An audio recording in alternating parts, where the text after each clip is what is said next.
चली रउआ सबके आज हम बताओ तनी छठ पूजा के ठेकुआ कैसे बनेला। नमस्कार दोस्तों, हम हैं एकता और भोजपुरिया स्वादिष्ट रसोई में रउआ सबके बहुत बहुत स्वागत करतनी। आज बहुत ही टेस्टी सा रेसिपी लेके आयल बनी। छठ पूजा में चढ़ावे वाला महाप्रसाद ठेकुआ बहुत ही पारंपरिक तरीके से बना के, जैसे हमनी के नानी दादी मम्मी बनावत रही लोग, बिल्कुल वही तरीके से बनाई जा और बहुत ही टेस्टी प्रसाद व महाप्रसाद। तो चलिए बिना देर के लिए ये टेस्टी सा महाप्रसाद शुरू कर जाओ। तो सबसे पहले हमनी के गुड़ ले लेता नहीं, तो गुड़ के हमनी के पानी में भिंगा करके 10 मिनट खातिर छोड़ देवे के बाद आधा ग्लास के करीब हम पानी डालब और चम्मच से एकरा के कट करके अच्छे से थोड़ा सा एकरा के मिला करके छोड़ दी। 10 मिनट में बहुत ही अच्छा सा घोल बन करके तैयार हो जाए। तो इसकी देखिए कलर एक थोड़ा थोड़ा बाहर निकले लागल। अब अच्छे से ये मिक्स हो जाए और मेल्ट होके कुछ तरी बन जाए। तो इसकी देखिए घोल हमार तैयार हो गया बा। 5 से 10 मिनट के समय जाइए, बहुत ही बढ़िया सा हमार घोल बन के तैयार हो गया बा। अब एकरा के हम साइड में रख देता नहीं और साथ ही में आटा के हमने के ले लेता नहीं जा। तो बहुत बढ़िया सा घोल तैयार हो गया बा। एक हम परात ले बनी और परात में हम ले लेब आटा। तो गेहूं के आटा हम इसकी लेता नहीं। छठ के ठेकुआ गेहूं के आटा से ही बनावल जाला। दरदरा पीस के चक्की में आवेला, छठ के स्पेशली आटा पीसल जाला। थोड़ा सा मोटा आटा पीस करके हमने के तैयार करे के बटे। आप चक्की में पिसवा ली या फिर आप मिक्सर में भी करा के खुद से भी पीस सके नहीं, हल्का सा भिंगा करके। तो इसकी बहुत ही बढ़िया सा आटा भी हमारा तैयार बटे एकदम। अब हम एकरा में डाल देब सौंफ। तो ज़्यादातर ठेकुआ में लोग सौंफ से ही बनावेला और एकरा अलावा बहुत सारे लोग बारन लोग जो इलायची या ड्राई फ्रूट्स के भी यूज़ करेला लोग। हमरा के यहाँ छठ के ठेकुआ में सिर्फ सौंफ और गुड़ के ही यूज़ होखेला और देसी घी, एकरा अलावा और कुछ भी यूज़ ना कइल जाला। तो इसके हम डालते नहीं 2 चम्मच के करीब सौंफ डाल करके एकरा में अब हमनी के डाल देव जा घी। तो इसके हम 2 चम्मच के करीब देसी घी डाल देता नहीं और घी डाल करके अच्छे से मिक्स कर ली। दोनों हाथों से बराबर रगड़ते हुए हमनी के एकरा के मिलाव के बाद करीबन 3 से 4 मिनट बहुत ही बढ़िया से एकरा के हमनी के मसल के मिक्स करे के बा। आप इसके देखिए कलर अभी कैसन बा और बहुत ही बढ़िया से जब भी मिक्स हो जाए तब एक कलर देखब कितना बढ़िया चेंज हो जाए। तो बहुत ही अच्छे से मिलाई, दोनों हाथों से के बीच में रख कर तरी मसल के हमने के मिला के बाद जब तक आटा में बाइंडिंग ना आ जाए। देखिए कितना बढ़िया बाइंडिंग आ गई। बस इतना हमने के एकरा के मसल के करे के बाद कि बराबर से बाइंडिंग आ जाए। आटा इसके हमने के तैयार हो गइल बा। अब हमने के जो गुड़ के पानी रखले रहने जा तो एकरा में थोड़ा थोड़ा डालब और बस इतना पानी से ही पूरा आटा गूंद करके तैयार कर लेब।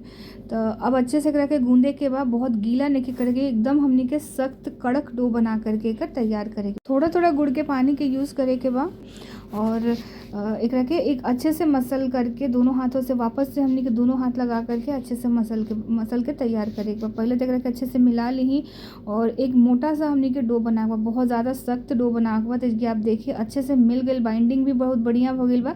जितना हमने के चाशनी बनेली बनी जा उतना में पूरा गुड़ के चाशनी में पूरा आटा हमार गूंद के तैयार हो गई। तो इसकी देखिए कितना कड़क बा कि दोनों हाथ से भी बराबर से नहीं खे होकर बहुत ही बढ़िया से अच्छे से एकरा के कड़क डो बना करके तैयार कर लेवे के बाद इसकी डो हमार तैयार हो गई। अब हमने के का करब जा एक छोटा छोटा सा बॉल बनावे के बाद। तो साइज़ आप जैसन रखल चाहिए छोटा बड़ा वैसन साइज़ में बॉल बनाई। तो हम एकरा के मीडियम साइज़ पे बना करके तैयार करते नहीं छोटा छोटा सा। दोनों हाथ से आप यूज़ कर सकेनी और दोनों हाथ से गोल गोल सा बनावत जाए, बहुत जल्दी बन जाला। छोटा छोटा मीडियम साइज़ के डो बना ली ही ये तरीके के। आप देखिए कितना बढ़िया गोल गोल सा हमार बन के तैयार हो गया। बस शेप बहुत बढ़िया परफेक्ट गोल नहीं बनावला के ज़रूरत नहीं है, बस ये तरी हल्का सा शेप दे दी ही एक अंडाकार या गोल, बस उतना शेप दे दी, बस उतना काफ़ी बा। तेज आप देख सके नहीं अच्छा सा गोल बन के तैयार हो गया बा। बस यही तरीके से सारा हमने के जितना डो बटे सारा के हमने के गोल बना करके तैयार कर लेवे के बा। अब हमने के एकरा के बनावे खातिर साँचा के यूज़ करब जा, जेकरा के हमने के गाँव देहात में बोलल जाला अगरौटा। हमने के यहाँ एकरा के अगरौटा कहल जाला। आप सबके यहाँ पे का कहल जाला कमेंट्स करके ज़रूर बताइए। अब हमने के एकरा के अगरौटा पे बेल करके तैयार कर लेते नहीं जा एक अच्छा सा डिज़ाइन डाल के। तो इसके हम ले ले बनी अगरौटा। देखिए लकड़ी के बनल रहेला, डिज़ाइन बा, आगे साइड में डिज़ाइन बा, पीछे साइड प्लेन बा। अगर आप चाहें तो प्लेन भी बना सके नहीं। तो चलिए अब देखा तनी जा कैसे बना के बा एकरा के। तो इसकी हम चकला ले ले बनी, एकरा ऊपर हम रख देते नहीं अगरौटा के और अब हम एकरा पे घी लगा दे। तो घी लगाई थोड़ा सा 1-2 चम्मच घी ले ली ही और एकरा में चारों तरफ से आप बराबर से घी लगा दी ही। जौन डिज़ाइन आपके पसंद बा जौन आप बनावल चाहते नहीं ओकरा पे घी लगा दी और फिर आप एकरा पे एक बॉल लेकर के लोई लेकर के एकरा ऊपर रख दी और बस हल्के हाथ से एकरा के प्रेस कर ली। तो इसकी आप देखिए हल्के हाथ से प्रेस कर लेनी, बहुत ज़्यादा दबा के नहीं के, नहीं तो ज़्यादा दबी तो फिर बहुत ज़्यादा बैठ जाए और टूट जाए। तो बस हल्का से एकरा के प्रेस कर लिए और हल्के हाथ से एकरा के आप निकाल ली। तो इसकी आप देख सके नहीं कितना परफेक्ट एक ठेकुआ बन के हमार तैयार हो गई, कितना सुंदर डिज़ाइन भी आ गई बटे। यही तरीके से आप पूरा डिज़ाइन बना ली ही। अब पीछे के साइड प्लेन रही, अगर चाहिए तो दोनों साइड से आप डिज़ाइन बना सके नहीं। हम अब चलिए नीचे वाला हम बना करके तैयार करते नहीं। तो नीचे वाला खातिर हम लोइया के थोड़ा सा अंडाकार में बना देनी है। अब फिर एकरा के ऊपर रख देता नहीं। तो इसकी देखिए पान के पत्ते के शेप में बहुत ही बढ़िया सा बन गई हो, एक डिज़ाइन बन गई बा। अब हम आगे और पीछे दोनों साइड डिज़ाइन बना के आप सबके दिखाओ तनी। तो इसकी वापस से एकरा में थोड़ा सा घी लगा ली, 2 से 3 बार यूज़ करला के बाद आपके एकरा में वापस से घी लगा के बाद, नहीं तो फिर चिपक जाए तो हमने के ठेकुआ एकरा पे टूट जाए। बस एकरा के रख करके पेड़ा एक लेके दूसरा वाला जो हमने के सांचा रख ले बने जा तो उल्टा करके एकरा साइड से हमने के दबा देव जाते। इसकी आप देखिए जौना साइड से घी लगेले बनी तो ना साइड से ऊपर से हल्का सा बस प्रेस करे के बाद और बहुत ही बढ़िया सा शेप बन जाए। तो हल्का सा प्रेस करी और आपको दिखाओ तो नहीं। इसकी देखिए हम एकरा के हटाओ तो नहीं, कितना बढ़िया दोनों साइड से डिज़ाइन बन करके तैयार हो गई बा। तो इसके आप देखिए आगे से भी इसके पान के पत्ते के शेप में बनल बा और पीछे से पूरा फूल जैसे निकले। देखिए कितना बढ़िया दोनों साइड से डिज़ाइन बन गया। बस यही तरीके से सारा ठेकुआ हमने के बना लेवे के बाद आप चाहें तो बिल्कुल सादा वाला भी बना सके नहीं। कितना लोग बड़न लोग जरा घर में सादा ही बनावल जाला। तो जैसन आप सबके पसंद बा आप लोग के घर में बनेला आप वैसन बनाई। और बहुत ही मतलब एकदम ट्रेडिशनल रेसिपी है। हमारा घर में तो यही तरी बनेला, हमारे दादी नानी मम्मी हमेशा ऐसे ही ठेकुआ बनेले बड़ी लोग। तो वही तरीके से हम आप सबके बताओ तनी। अब बस यही तरी हम सारा ठेकुआ के तैयार कर लेतनी। अब हम इसकी एक कढ़ाई लेतनी, लोहा के कढ़ाई के यूज़ करतनी या तो मिट्टी के कढ़ाई के आप यूज़ कर सकेनी।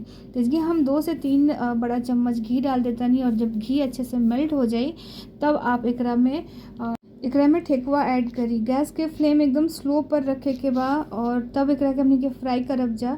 बहुत थोड़ा सा टाइम लागेला लेकिन बहुत ही बढ़िया क्रिस्पी और बहुत ही टेस्टी सा ठेकुआ बनेला। तो अब देखिए बहुत ही बढ़िया से कढ़ाई भी गर्म हो गई बटे। तो अब हम स्लो फ्लेम करके एकरा पे ठेकुआ डालतनी। तो जितना आपके एक बार में आई 3 4 5 जितना आप डाल सकेनी, जितना बड़ा आप एकरा में घी के यूज़ करें। अगर आप नॉर्मली खाए खातिर बनाते तो एकरा के तेल से भी बना सकेनी और बिल्कुल यही तरीके से आप चीनी के यूज़ करके तेल से बनाई और एकरा के 15 से 20 दिन आराम से आप यूज़ कर सकेनी, खा सकेनी। बच्चन के आप टिफ़िन में भी दे सकेनी। दोनों साइड से जब हमने के बराबर से एकरा के अलट पलट करके फ्राई करे के बाद तो आप देखिए कितना बढ़िया भी कलर आ गया बा। देसी घी के ठेकुआ छठ के प्रसाद बहुत ही मतलब एकदम यूपी बिहार के ये महाप्रसाद कहल जाला। बहुत ही टेस्टी सा ये रेसिपी भी बटे, आप ऐसे भी बना के खा सकेनी। बस अच्छे से जब सिका जाए तो आप दोनों साइड से एकरा के तल कर निकालिए, दूसरा बैच के ऐड करिए। करीबन एक बैच के फ्राई होके में 3 से 4 मिनट के समय लगेला और बहुत ही बढ़िया सा एक कलर आवे तक फ्राई करे के बाद इसकी देखिए कितना बढ़िया कलर आ गया बा। बस अब यही तरी सारा ठेकुआ के फ्राई कर लेवे के बा। अब एकरा के हम निकाल देते नहीं। देखिए बहुत ही बढ़िया सा एकर भी कलर आ गया बा। गाँव में तो एकरा के लकड़ी के चूल्हा पे या मिट्टी के चूल्हा बना करके बनावल जाला, बट एजगी तो हमने के गैस पर ही बना के एकरा के तैयार कर नहीं जाता। एजगी हम वो तरी आप सबके दिखाओ तनी।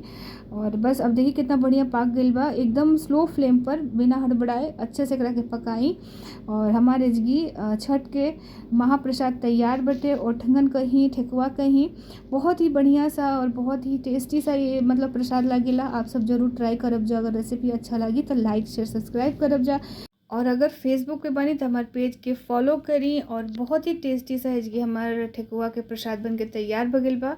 आप सब जरूर ट्राई करब और कमेंट जरूर करी कि आप सबके कैसन लगला। फिर मिलते नहीं एक नया रेसिपी के साथ, तब तक अपन बहुत बहुत ध्यान रखब जा। जय छठी मैया।